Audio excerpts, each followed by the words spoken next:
दर्द जब हद से गुजर जाता है तो खुद ब खुद के लिए दफ़ा बन जाता है। सभी दोस्तों को प्यार भरा नमस्कार। आज इसी विषय पर हम बात करेंगे कि दर्द दवा कब बन जाता है। दर्द दवा कब बनता है? शायद जब वो आँखों से बह जाता है, यानी कि जब हम रो लेते हैं, या फिर दर्द के उस भाव में किसी की सेवा करने का भाव शामिल हो जाता है, यानी कि मैं दूसरों की मदद करने के लिए तैयार हो जाती हूँ या हो जाता हूँ, या फिर जब मेरा दर्द किसी कला के रूप से जुड़ जाता है, चाहे वो चित्रकला हो, चाहे वो नृत्य कला हो, चाहे वो संगीत कला हो, कुछ भी।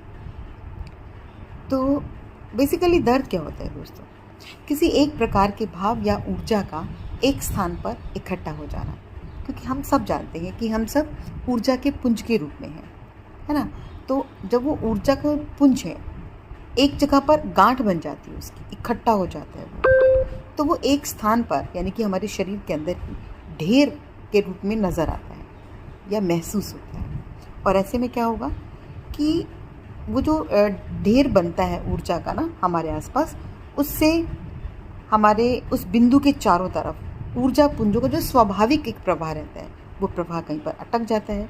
यानी कि चारों तरफ से आने वाली जो ऊर्जाएं हैं, जो ऊर्जा के पुंज हैं, उनका जो प्रवाह है वो टकराता है उस इकट्ठी हुई ऊर्जा की गांठ के साथ। तो अब कोई चीज़ टकराएगी तो स्वाभाविक रूप से हमें दर्द भी होगा।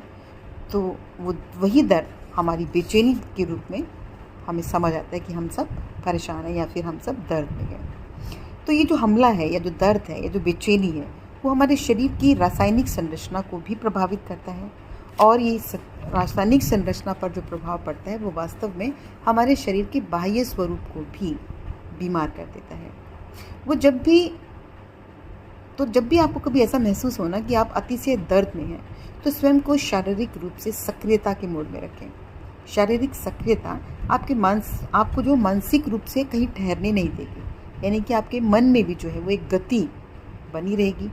और ऐसी जब गति बनी रहेगी तो ऊर्जा का जो स्वाभाविक प्रवाह है वो आपके शरीर में और आपके शरीर के आसपास के वातावरण में हमेशा बना रहेगा, और हम सकारात्मक रह पाएंगे।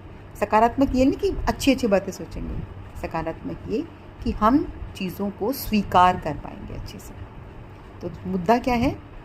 एक्टिव रहना, सक्रिय रहना। तो कहते हैं ना, व्यस्त रहो मस्त रहो। तो आप सभी खुश रहें, व्यस्त रहें, मस्त रहें। इन्हीं शुभकांक्षाओं के साथ आपकी दोस्त। Take care.